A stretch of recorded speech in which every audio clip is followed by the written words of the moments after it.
where often all day I'm on the phone with either people in the US or people in Europe. And what's really interesting about our company is everybody in the US is trying to sound fancy European, saying Sorare, and the people in Europe are trying to sound American, butchering Sorare. And so nobody's saying the name right, but it's actually Sorare. Sorare. Because the little anecdote behind the company, the founders are French, and I think they were thinking of different names, super rare, and all were taken. So they said, so rare is not taken. Let's go for that. And then it's like me, and everybody else is like, how do I say this right? But thank you so much for the So it's so mini rare, lesson. yeah. So rare. It's founded in 2018. It is probably one of the best French, startups. You guys raised $680 million in your Series B. It's a record for a French company. You're valued at $4.3 billion, and you have 245 international clubs under your, you have partnerships with. So talking about partnerships, I think we can ask you first and foremost, one of those partnerships that I think we were supposed to really get in detail with is La Liga. Obviously, some of your investors are I would say former stars of La Liga like Piqué and Ferdinand. And what did you see there in La Liga partnership? What can you tell us about it? What makes it special, different than other partnerships you have? Because you also have just individual clubs in Europe that you're dealing with. So let's start. Yeah, I think our company's mission, particularly in the global world of football, is to sign the top 20 leagues, and where we can't aggregate the licensing rights, the top clubs, and then the top national federations that qualify for the World Cup typically.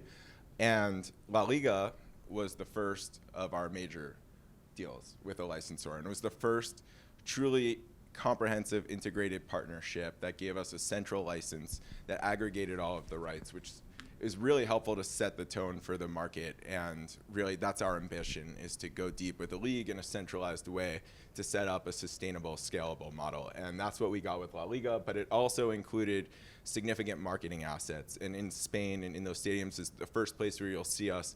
For the first time ever, we had LED lighting and we had hospitality, and we're seeing a lot of interesting activations in and around La Liga that's setting a great template for Bundesliga and other leagues around the world that we're quickly emerging, becoming partners.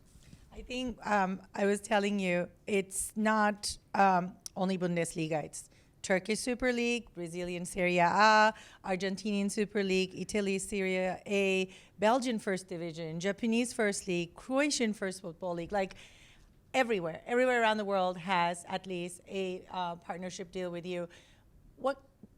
How these deals differ? Okay, in La Liga, you guys have this, marketing opportunity, but how is that playing a role in, let's say, in Croatia or in South Korea or Turkey? What are the differences between these partnerships? Yeah, well, that's the interesting, for everybody who works in the world of football here, or soccer, it's very, very unique. Every single place has a different arrangement, and not one of these leagues, not one of these countries are the same. So from a licensing standpoint, it makes the job very interesting because there's interesting politics, interesting dynamics. So there's a few different models where the goal is to sign the top clubs, top leagues, and get the top IP as quickly as possible. So we'll pursue different avenues. The preferred approach is to sign as many central deals as possible. But in some leagues, that requires clubs to opt in, and because of politics, some of the large clubs might not want to opt into a central deal, so we'll do a deal with a club outside of the central deal. In other leagues, there might not be a centralized infrastructure in place, or not yet, so we'll sign separately with clubs and then do the league deal thereafter. So there's not one model, but the important thing is to just get the IP, and over time, hopefully work with our partners to build a scalable model. And one of them is MLS. You just recently signed a deal with the 28 teams of the MLS. Players, player cards, everything's going to be included in this deal. And how different, I know that it's a very recent partnership, but I want to know, how does that different than, let's say, your partnerships in Europe or in Latin America? Yeah, well, first off, we just signed or announced our MLS partnership recently, but we actually have been partners with one team in MLSPA for a couple of years. So now we're actually adding in the club marks to the NFT. So what's interesting about MLS is that we've already had an interesting following even without the club marks, and that's what gets us so excited that we can add in the MLS IP and the MLS marketing assets. But what makes that deal interesting is similar to the other US discussions we're having. They're one of the few, if not only, clubs that have the centralized assets held at a union level in the world of football, so it's more replicates the US model. And it's so that structure's been a bit different, but we see a lot of strong interest in MLS, where particularly it's a very strong asset for us as the European football season ends. The MLS season is really hitting its stride, so we see a lot of activity, and a lot of the vast majority of cardholders are international. So it's for MLS, it's giving great exposure to our global user base. Let's see if MLS fans are as fierce as the European soccer fans when they play their fantasy games. You'll let us know about that. They might be fiercer than the Turkish fans. Well, Turkish fans are very fierce, as you know. I mean, it's really actually sad. We killed people, so let's not talk about that. You also have announced the launch of your new and very spanking, brand new partnership with Scottish Premier League. Although one of their top teams, Rangers, is not included because of their previous deal with, previous, I would say, like commercial obligations with another company. Is it because the NFT space is getting a little saturated in terms of, how clubs are individually dealing with different brands and or bringing different of your, not your competition necessarily, but different ideas into this space to license their IP? Yeah, I don't think it's a case of saturation. I think this market is so new and it's moving so quickly, and to the extent there's licensors in this room, it's really an interesting time where everybody needs to figure out how to delineate the categories. And so sometimes what we run into is not necessarily saturation, because I don't think there's a lot of active competitive products like ourselves, but there's existing contractual language that will preclude us from signing with certain clubs. And that's just a matter of waiting until those deals are done, that the licensors will be able to clean essentially up the language. And so in the case of the Rangers, building a good relationship with them, they're one of the top clubs in SPFL. I know our community is very eager to have them join, so we're working on it. But I think that's an effect of some legacy contractual obligations they have. I understand. And how about women's sports? Because I think there are a lot of women's soccer teams, not as much as we want to have, but I'm sure there's going to be a market for that. And what are your plans in women's soccer? Yeah, the plan in female sports is to be, it's a huge priority of ours. We are putting great efforts towards it. We announced, I think it was 2 months ago, that Serena was joining the company as a board advisor, and this is a key priority of hers that we're working with her actually closely on. And the important thing, though, is to build a really strong product and acquire, when we're talking with most of our licensor partners, it's important where available to acquire the female rights as well as the men's, because when you build a product, we also want it to be on a global basis.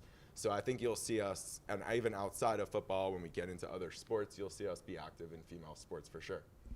And what are those sports? What are those sports you're eyeing at the moment? Well, I think you'll see us have a football female sport, and then the others, just stay tuned.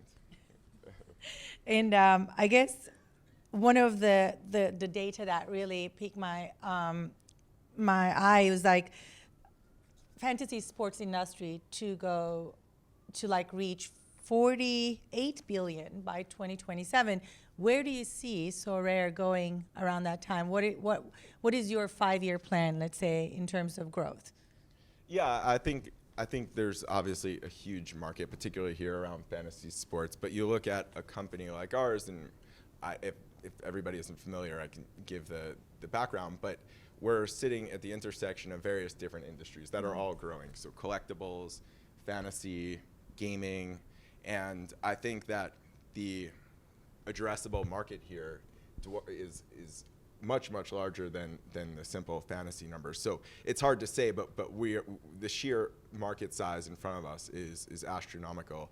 But in terms of like market size, I think, you know, from a licensing standpoint, as I said before, hopefully we can further strengthen our stronghold as the leading provider in global football, and then also have multiple U.S. sports. And the real vision that gets us excited is when we have that, to build the strongest licensing marketplace, sports licensing marketplace in the world. That's connecting fans across different sports. So you can imagine a world where there's an NBA, MLB fan, or NFL, whichever the sports we're fortunate to launch, and they are trading cards with somebody in the Turkish league. And it's the best way to expose sports, and we're cross-pollinating in a global way all around athletes. And I think that's the real special vision of the company. Definitely. And you said, we don't know if, you know, how much you know about how this platform works, but can you give us a little bit, like, what is the most exciting part of the company for you from a user's perspective? Like, what is that so much fun about it? The sharing, the community, you know, the league or the games? What is it? Yeah, I just think we are, I think the secret sauce of the company is tapping into the emotional element of ownership and then layering in gameplay. So it's taking the best of fantasy, which is driving engagement in sports, and the best of collecting and building this brand new experience, leveraging blockchain that hasn't existed before.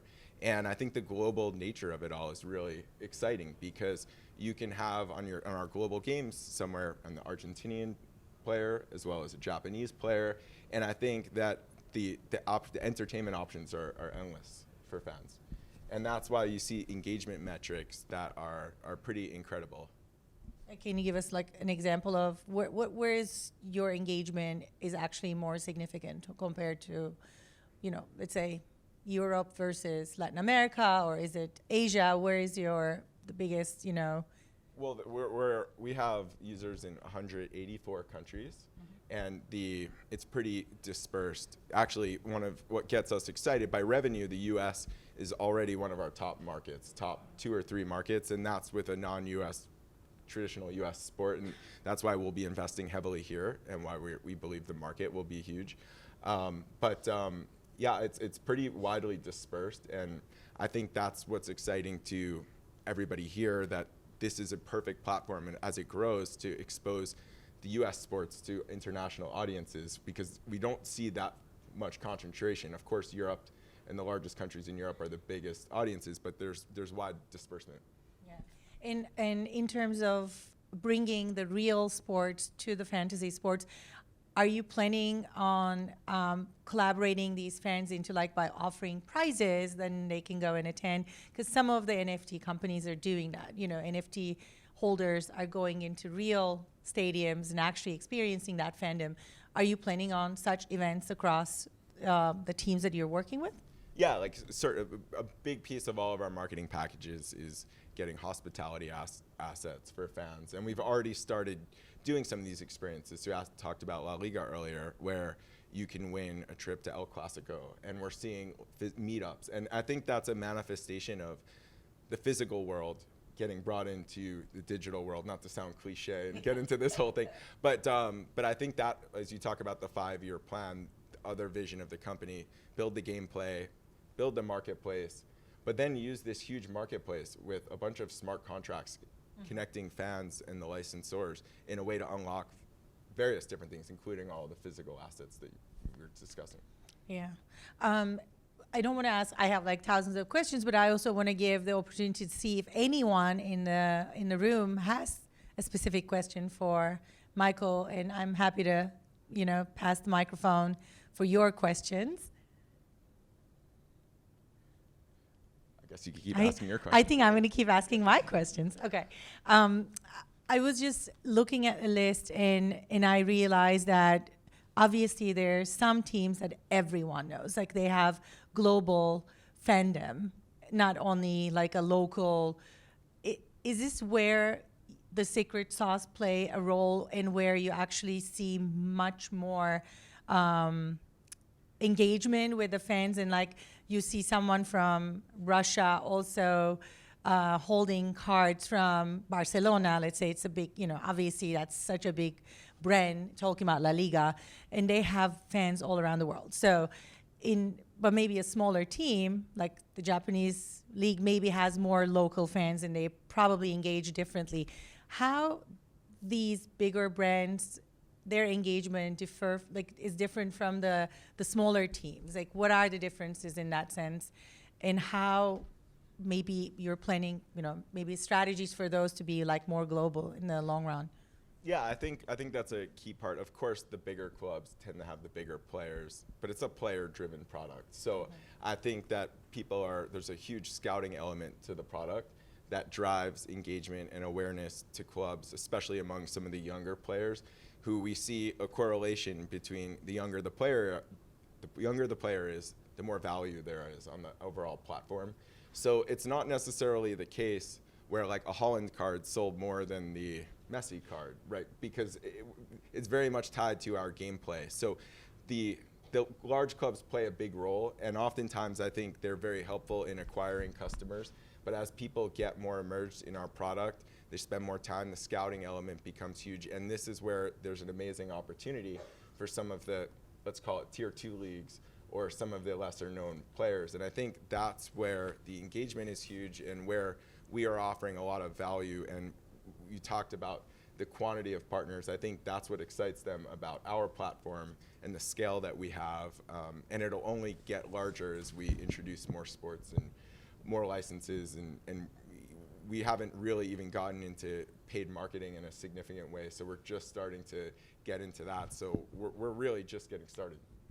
Yeah, and I'm thinking such a real reality. Like when we look at investment in sports, we actually see more and more investors going into investing in mid-tier teams, because that's where the the young talent is. So the same, I think the real life again is very parallel to the fantasy sports, and that's that's the very important part of it. Just to find the next player, who is next Messi, more than Messi that is about to retire, obviously. Yeah, I think, and especially for the topic of today, just having been in all of these conversations across the world the last several months, I think mid-tier, high-tier, like the value of the licenses, particularly even for some of those clubs and players that were less interesting in the past because of blockchain and all the different activations like a Sorare, and there's lots of different categories. These licenses are getting increasingly valuable, and there's more and more companies interested in the day. So I think that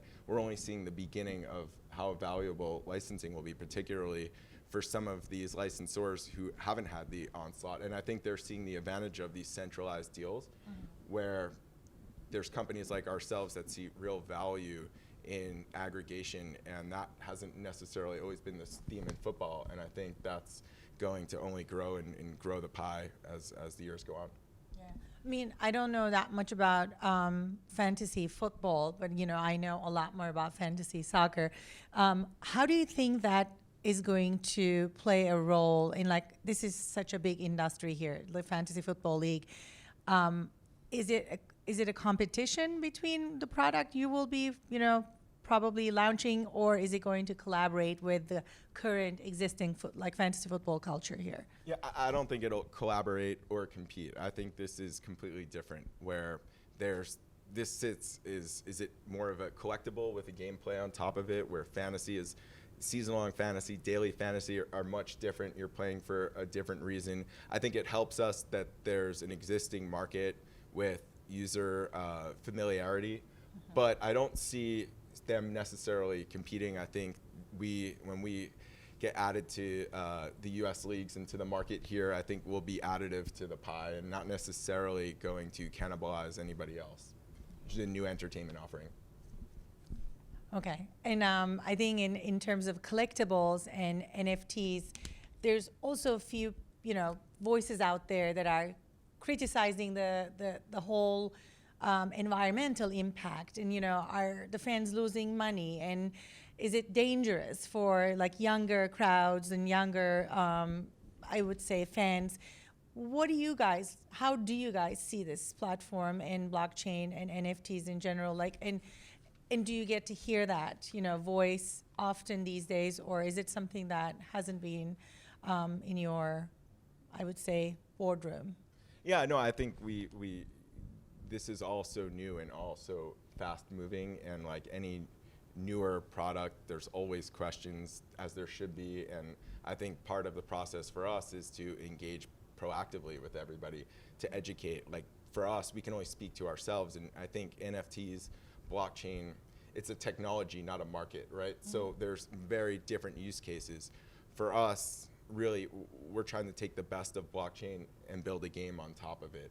And I think that users, we don't see ourselves tied to the daily speculation and some of the issues that other people see outside in the crypto market. We're very different, and it's incumbent on us, and this is a big part of what we spend our time doing when we're talking with future partners, existing partners, why what we're doing is different, why it's really just a game with blockchain on top of it, and why it's hard to draw an analogy between us and that other people who come in. And there's certainly, like any new category, will be some actors who aren't great for the industry, and it's important for us to continue to discuss what we're doing, what our values are, why we're not tied to the general speculation in the market where people are buying our cards more for a game. So it's we hear the criticism, but we are actively trying to we think that if we can speak and educate people, we can get them comfortable. I guess I have to ask you, what is the most valuable card at the moment? I know you're not on the product side, but I'm sure you know what is it that it's worth buying these days? Well, as I said, the Holland card was the most valuable. There's a couple of other uniques. I don't know if there's one very high profile player that plays in the country we're on that hopefully has not had his unique card yet auctioned, so that will be interesting to see in the coming weeks. Okay. And but I think the value of the cards is finding the young players and the young great players, and that's why you see the value in Holland and others. I guess if you have no more questions, I think we can just let Michael rest and then go inside and you ask him questions in privacy. Thank you so much. Sounds good.